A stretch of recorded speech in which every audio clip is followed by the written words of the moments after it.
Gaurkoan, eguraldiak gehiegi laguntzen ez baldin badu ere, uda denboraldia iragarri nahi dizuegu.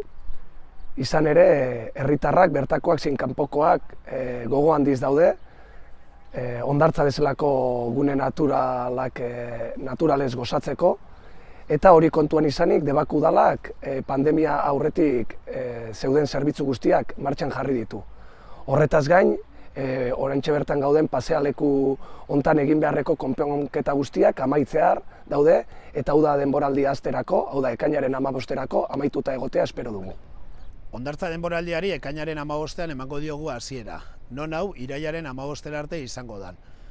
Aurten, aurreko urteetako zerbitzuak berreskuratuko ditugu.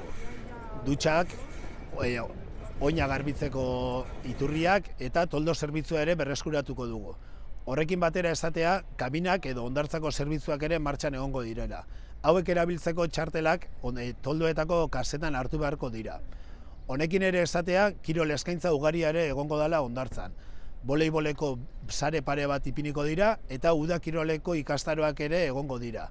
Bodyboardeko ikastaroa, supekoak, surf ikastaroak eta sorospen zerbitzua egongo da. Ekainaren 15etik irailaren 15era. Esatea ekaineko ordutegia eta irailekoa 11etatik arratsaldeko 7etara izango dela, eta uztaila eta abuztuaren goizeko 10:00 arratsaldeko 8:00.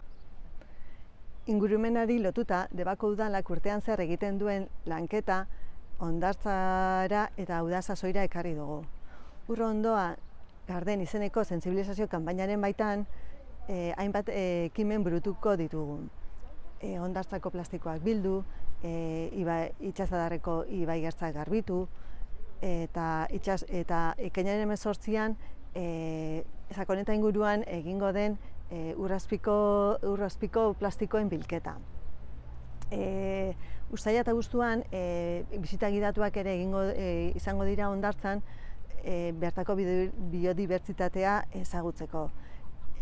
Aldundiak ere bere aldetik bere kanpaina propioa jarriko du martxan hondartzan gaikako bilketa sustatzeko.